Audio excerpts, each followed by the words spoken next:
සූරතා ගැන කතා කරොත් යන් ලක්මල් පොන්සේකා කියන නම බොහොම හොඳට ලංකාවේ ප්‍රසිද්ධ කරලා සූරතා ගණනාවක් ඉස්සරහට ගෙනාවා. ඒ සූරතාවල බොහෝ සූරතාවල මම සටන් කරලා තියෙනවා. ලක්මල් පොන්සේකා ශ්‍රීහන්ගෙන් තමයි මම ඉගෙන ගත්තේ. බය සහ ගරුත්වය කියන්නේ දෙකක් කියන එක. කරාතේ කියන්නේ ආයුධ හතරක් හා සන්නද්ධව ශ්‍රීහන් ලක්මල් පොන්සේකා මහත්තයා නිර්මාණය කරමාව. නමුත් මම පොලිසියට ගියත් මම කොහෙට ගියත් මේ ආයුධ හතර අරගෙන තමයි යන්නේ. නමුත් මාව අල්ලන්න බෑ කොයි වෙලාවකවත් මං ගාව ආයුධ තියෙනවා කියලා. නමුත් ආයුධ හතරක් හා සන්නද්ධව ඉන්න කෙනෙක් විදිහට තමයි ජිගුචෝ අපිව හැදුවේ. එහෙනම් මට දැනෙන්නේ මෙතෙන්ට ආපුහම ෆුල් කන්ටැක්ට් මහගෙදරට ආවා වගේ. හොඳට මතක තියාගන්න මම වගේ පුංචි මිනිස්සෙක් ඒසියන් චැම්පියන් කෙනෙක් වෙන්න බෑ. නමුත් අපි මං ලක්මල් ශ්‍රීහන් ළඟ ඉන්න අවදියේම බ්‍යකුරෙන් සූරතාවේ ඉඳන්ම සටන් කරගෙන ආවා. නමුත් අපි සිදෝකාන් එකේ ඉන්න අවදියේම අපි වෙනම බ්‍යකුරෙන් සංවිධානයට සම්බන්ධ වෙලා ඒසියන් චැම්පියන් බවට මම පත් වුණා පොළොන්නරුවේදී. ඒකට ලොකු ගුරුහරුකම් ලබා දුන්නේ මේ ජුකුජෝ තමයි. එතුමා ගාව තියෙන පුදුමාකාර නිර්මාණශීලීත්වය. මම හිතනවා මේ නිර්මාණශීලීත්වය තුල මේ ගොඩාක් ප්‍රසිද්ධ වෙටපත් වෙයි. බොහෝ තරහට යන්න පුළුවන් වෙයි. ඒ නිසා මේකට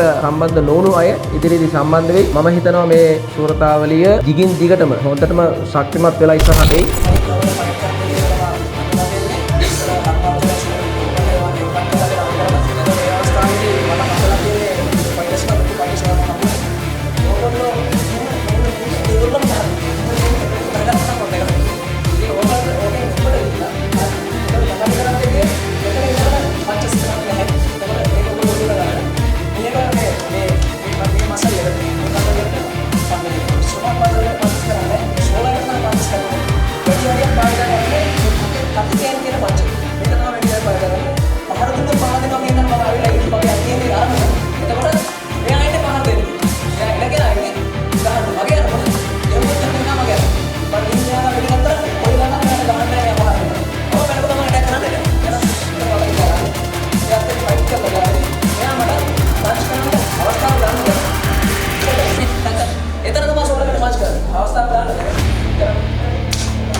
पंचे खाने नहीं आया ब्लॉक करनी या आप अभी ना पांच से अभी ना पांच से तो बड़ा वाला है मगे पति वाला नहीं करते या तब तक ये पांच में बात करना हम करना तो पांच करना तब तक के मतलब हमारी में आगे दे रहे हैं ये ना एक वो बोलो वाला ट्रेनिंग करना बॉस